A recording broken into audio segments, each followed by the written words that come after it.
शिवतीर्थ रायगड, शिवछत्रपतींची राजधानी, प्रत्येक मराठी माणसाच्या हृदयातील मानाचं स्थान, तीर्थक्षेत्रच.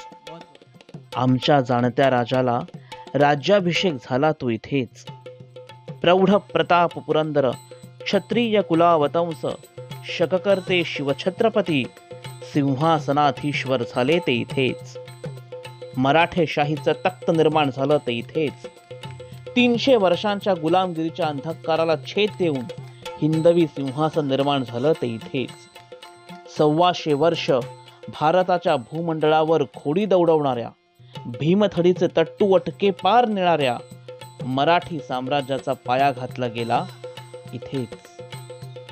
शिवतीर्थ रायगड, प्रत्येक मराठी माणसाच्या मनातलं ओलाव्याचं हळवं स्थान. आमचे पुण्यश्लोक आभाळा एवढे राजे, या भव्य आभाळाखाली चिरनिद्रा घेतायत ते इथेच. भक्तांची पावलं आपल्या ईश्वराच्या दर्शनासाठी मंदिरांच्या पायऱ्यांवरून धावतात. तीच श्रद्धा आमची ह्या पायऱ्यांवर आहे. ह्याच पायऱ्यांवरून आमच्या विठ्ठलाची पालखी कितीतरी वेळा आली गेली असेल. आमच्या आऊसाहेबांची पालखी इथूनच गेली असेल. वेदमूर्ती गागा भट्टांची पालखी आमच्या विश्वेश्वराला अभिषेक घालण्यासाठी ह्याच पायऱ्यांवरून वर गेली असेल. शंभूराजे दौडले असतील. राजाराम महाराज, स्वराज्य रक्षिका ताराराणी साहेब ह्याच पायऱ्यांवरून कित्येकदा गड चढल्या उतरल्या असतील. स्वराज्याचे कितीतरी पुण्यवंत शिलेदार ह्याच पायऱ्यांवरून दौडले असतील. ह्याच गडाच्या चौक्यांवर गडाचे रक्षण करणारे मावळे सज्ज असतील. मंदिराचा गाभारा अजून फार वर आहे. आमचं मन गुंतलं आहे ह्या पायऱ्यांमध्ये सुद्धा. रायगडाच्या पायऱ्यावर चढून आलो की लागतो तो हा महादरवाजा. शब्दशः महादरवाजा. केवळ उंचीमुळे नाही. अहो, या गडाचं महात्म्य ते किती. आज ते इतकं आहे तर 350 वर्षांपूर्वी किती असेल. मराठी मातीतून सोन्याचं राज्य निर्माण करणारा आमचा राजा इथेच राहत होता. 8 वर्ष छत्रपतींचा मुक्काम ह्याच गडावर होता. ही गोलाकार जाणारी तटबंदी पाहिलीत? याला म्हणतात गोमुख बांधणी. गाय आपल्या वासराकडे वळून पाहताना कशी दिसते तशी. थोडक्यात, शत्रूला पायऱ्या चढल्यावर एकदम दरवाजा दिसूच नये. महाराजांच्या प्रत्येक किल्ल्यावर गोमुख दरवाजाचीच रचना आहे. या महादरवाजाची एक मौज सांगू. महादरवाजा आला की असं वाटतं, हुश, गड चढलो. पण नाही. अहो, इथून बाले किल्ला इतकाच वर आहे जितके तुम्ही खालून चालून आलात. बाले किल्ला म्हणजे राजघराणे राहते ती जागा.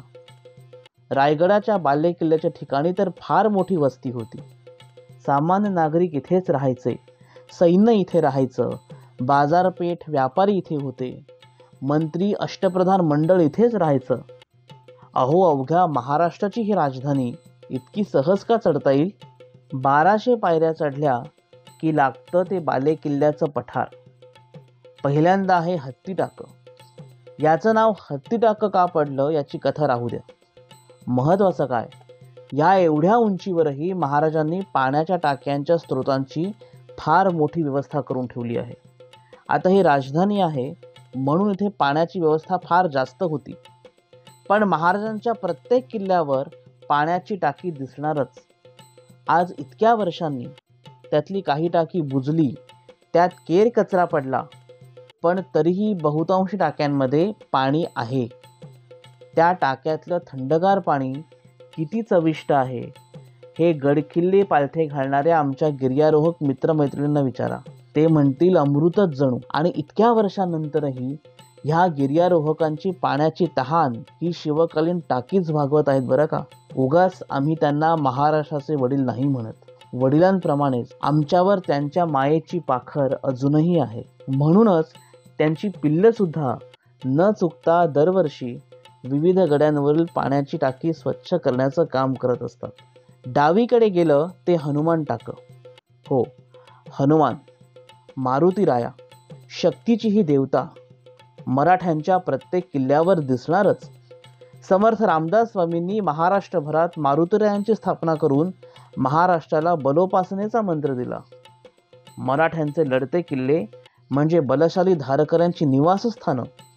तिथे मारुतीराया हवेतच. बजरंग बली की जय असं म्हणत आपण पुढे निघायचं. टकमक टोकाकडे जाताना मध्ये आडव्या पडझड झालेल्या इमारती दिसतात. ह्या इमारती दुमजली असाव्यात असे वाटते.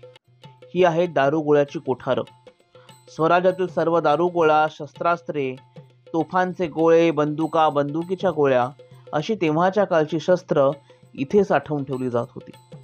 स्वराज्य घडवायचे, किल्ले जिंकायचे, शत्रूशी लढायचे म्हणजे शस्त्रे हवीतच. त्याचा साठा मुबलक हवा. सैन्याला शस्त्रास्त्रांची कधीही वानवा पडता कामा नये आणि कालानुरूप आधुनिक शस्त्रास्त्रे स्वराज्यात दाखल व्हायला हवीत. त्यांचे प्रशिक्षण सैन्याला मिळायला हवे. मुघल, आदिलशाही या सल्तनी जुन्या, त्यांचे सैन्य पिढ्यानपिढ्या प्रशिक्षित. स्वराज्य घडवण्यासाठी शिवबाने सुरुवात केली तेव्हा जे सवंगडी त्यांना मिळाले त्यापैकी सर्वांकडे कुठे शस्त्रे होती? केवळ जे वतनदार आणि पातशाह्यांकडे सैन्यात असलेले सरदार शिवरायांना मिळाले त्यांना शस्त्र चालवता येत होती. बाकी होते सामान्य लोक, शेतकरीच. नांगर चालवणाऱ्यांना शिवबाने तलवार चालवणे शिकवले. भांडी वाजवणे म्हणजे तोफा उडवणे शिकवले. ही फार मोठी गोष्ट होती. स्वराज्याची सुरुवात केली तेव्हा कुठे होता दारुगोळा आणि शस्त्रे? जसे जसे एक एक गड हाती येत गेले, स्वराज्याचे उत्पन्न वाढत गेले, शस्त्रे विकत घेता येऊ लागली. एखाद्या आक्रमणावेळेस गड जिंकल्यावर, शत्रू पळून गेल्यावर त्याची शस्त्रे मिळू लागली आणि स्वराज्यात दाखल होऊ लागली. नवनवीन शत्रूंशी सामना झाला तशी नवीन शस्त्रे समजू लागली आणि काळाच्या पुढे विचार करणारे महाराज ती शस्त्रे स्वराज्यात घेत गेले. पण याचा अर्थ असा नव्हे की नवीन शस्त्रे आली म्हणजे पारंपरिक मराठी शस्त्रे नाहीशी झाली. आपले ते टिकवून, अद्ययावत करून नवीन ते घेत गेले.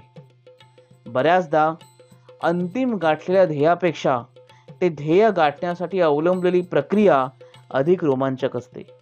Process is more exciting than output.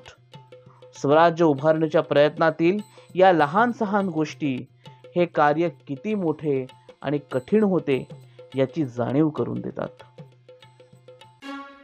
आणि हे टकमक टोक इथे मृत्यू दबा धरून बसलेला आहे, पण स्वराज्याच्या द्रोह्यांचा. स्वराज्याशी गद्दारी करणाऱ्यांना हातपाय बांधून एका पोत्यात घालायचं आणि लोटून द्यायचं खाली. त्याच्या चिंधड्याच झाल्या पाहिजेत, हाडही गवसणार नाही अशी भयंकर शिक्षा. पण शिवछत्रपतींच्या काळात इतकी भयानक शिक्षा कुणालाही दिल्याचं अजून तरी कागदपत्रांमध्ये मिळालेलं नाही. सह्याद्रीच्या जंगलातून फिरावं फक्त वाघांनी आणि मराठ्यांनी, आणि इथल्या बेला कड्यांवर चढावं फक्त वाऱ्याने आणि मराठ्यांनीच. इथून खाली पाहिलं की अंगात धडकी भरते.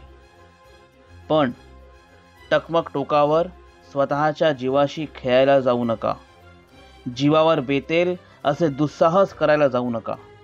टकमक टोकाच्या किनारी राहूनच त्याचा आनंद घ्या. इथला भणाणणारा वारा तुमच्या कानात साठवा. तो तुम्हाला शिवरायांच्या आणि त्यांच्या पराक्रमी मावळ्यांच्या गुजगोष्टी सांगेल. त्या ऐका आणि मागे फिरा.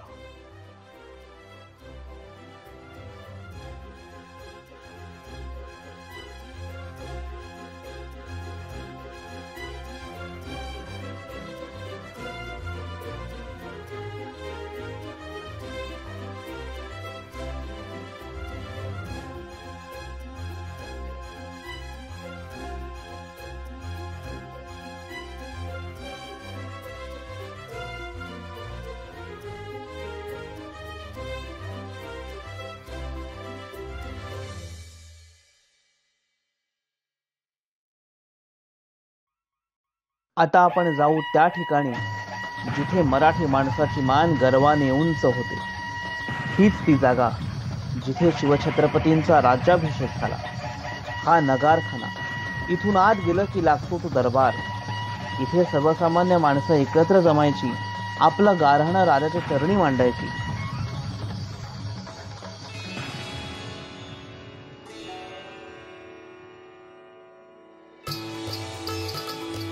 आणि हे शिवछत्रपतींचं आसन. ही मूर्ती नंतर बसवली गेली. त्याच्या खाली अजून एक चौथरा आहे, तो सिंहासनाचा मूळ चौथरा. आणि बाजूला ही मेघडंबरी, ही सोन्याची असेल तेव्हा.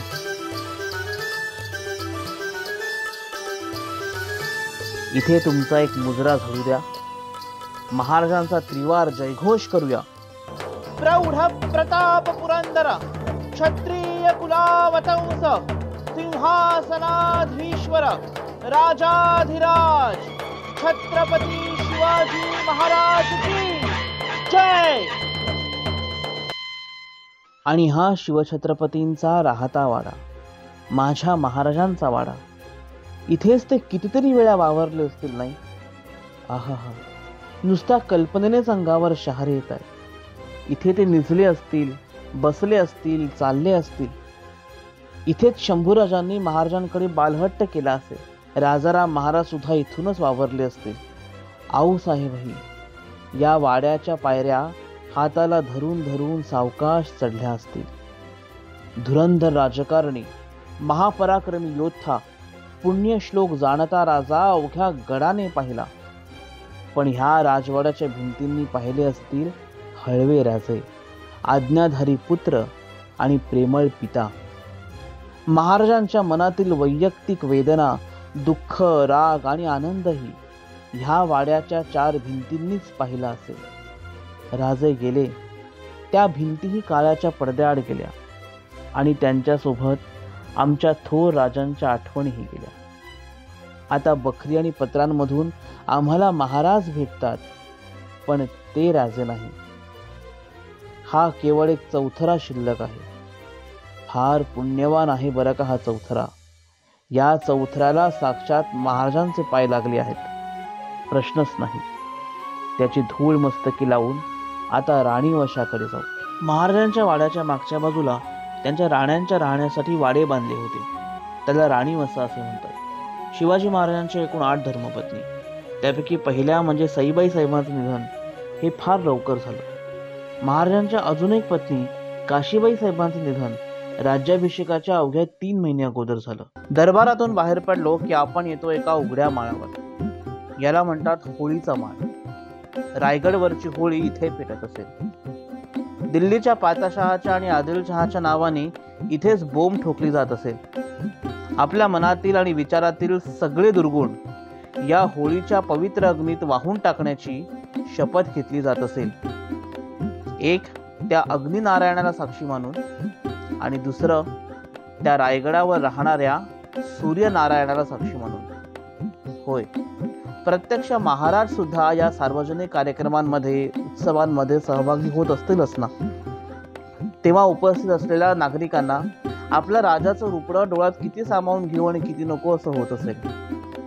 या अग्नीच्या ज्वालांनी महाराजांचं मुखमंडळ उजळून निघत असेल तेव्हा महाराज किती तेजपुंज दिसत असतील, जणू सूर्यनारायणच. इथे अनेक कार्यक्रम होत असतील. पोवाड्याचा कार्यक्रम महाराजांच्या आणि सगळ्या मराठ्यांचा अतिशय लाडका कार्यक्रम. अहो, या पोवाड्यांनीच तर मराठेशाहीची शौर्य परंपरा आणि जिंकण्याची वृत्ती जागृत ठेवली. इथून पुढे जगदीश्वराकडे चालत निघालं की दुतर्फा दुकानं लागतात. दोन्ही बाजूस मिळून 44 दुकानं आहेत.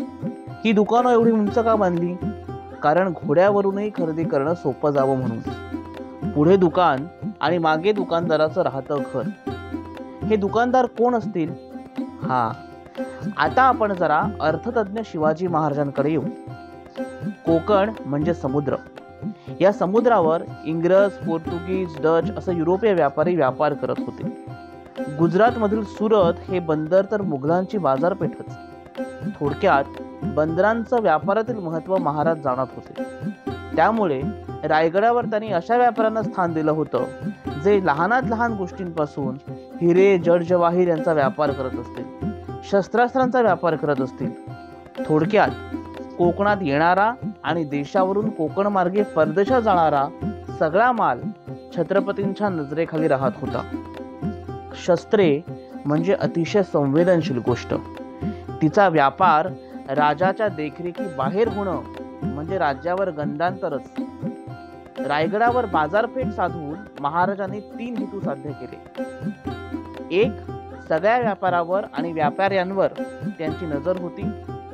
2, स्वराज्याला म्हणजे रायगडावरील माणसांना आणि इतरही भागात आवश्यक तो माल सहज मिळत होता. आणि 3, या सर्वांवर कर मिळत होता तो वेगळाच. रायगडावरील भव्य बाजारपेठ महाराजांच्या आर्थिक धोरणाचे जागते उदाहरण आहे. शंभू महादेव हे तर मराठ्यांचं कुलदैवतच. महाराजांची शिवशंभूवर प्रचंड श्रद्धा. मराठ्यांच्या प्रत्येक वाढत्या बळाला महादेवाचा आशीर्वाद होता. स्वराज्याची शपथ घेतली ती रायरेश्वराच्या मस्तकी बेलभंडारा वाहूनच. मराठ्यांची तलवार उचलत असे, हर हर महादेवचा जयघोष करतच. या शंभू महादेवाचे अस्तित्व रायगडावर असावे यासाठी महाराजांनी जगदीश्वराचं मंदिर रायगडावर बांधलं. ते हे मंदिर पूर्वी इथे जाण्याची वाट वेगळी होती. आता आपण जगदीश्वराचं दर्शन घेऊन समाधीकडे वळतो, तिथून पूर्वी येण्याची वाट होती. या जगदीश्वराच्या मंदिरात महाराज कित्येक वेळा आले असतील. गडावर असताना तर रोजच. त्यांनी गाभाऱ्यात महादेवाचा जयघोष केला असेल. ह्याच गाभाऱ्यात बसून शंभू महादेवाला आपल्या मनातलं इप्सित सांगितलं असेल. ह्याच जगदीश्वराला बेलभंडारा वाहून दसऱ्याला रायगडावरून मराठ्यांचं सैन्य सीमोल्लंघनासाठी निघत असेल. दक्षिण दिग्विजयाला जाण्यापूर्वी इथेच महाराजांनी आणि मराठ्यांनी आशीर्वाद घेतले असतील. संपूर्ण दगडाने बांधून काढलेली ही जागा अतिशय शांत, थंड, मन प्रसन्न करते आणि गाभाऱ्यात एक सर्व विचार शून्य करणारा अनुभव मिळतो. या गाभाऱ्यात मन फक्त लीन होते, शिवकाळात जाते.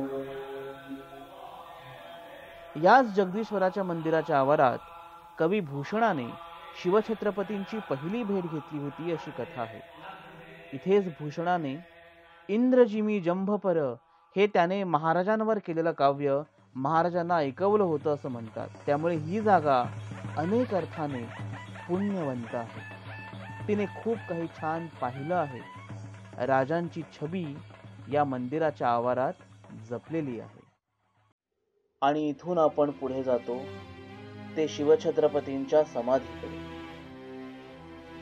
महाराज लौकिक देह सोडून अनंतात विलीन झाले ती ही जागा. इथेच आमचा पुण्यश्लोक राजा चिरनिद्रा घेतो आहे. आयुष्यभर देव, देश, धर्म आणि लोकांच्या कल्याणासाठी महाराज झिजले. किती प्रवास केला, किती डोंगर पालथे घातले, मृत्यूशी किती वेळा झुंज दिली, किती लढाया खेळल्या, किती घाव अंगावर घेतले, किती राजकारणे केली, किती चिंता वाहिल्या, किती शारीरिक आणि मानसिक श्रम जाहले, याला गणतीच नाही. 50 वर्ष महाराष्ट्राच्या मातीवर शिवतांडव करून थकलेले शिवराय इथे निजले आहे. 50 वर्ष डोळ्याला डोळा नव्हता. सतत डोळ्यात तेल घालून ते स्वराज्य वाढवत होते, लोकांचं रक्षण करत होते. आता कुठे त्यांचा डोळा लागला आहे. कृपया शांतता राखा. खाली विशाल धरा आणि वर विशाल आकाश. ह्यापेक्षा आमच्या आभाळा एवढ्या राजांना अजून कोणती समाधी साजेशी झाली असती. समाधीच्या परिसरात आलं की मन कातर होऊन जातं. जणू आत्ताच महाराज गेले आहेत असं वाटतं.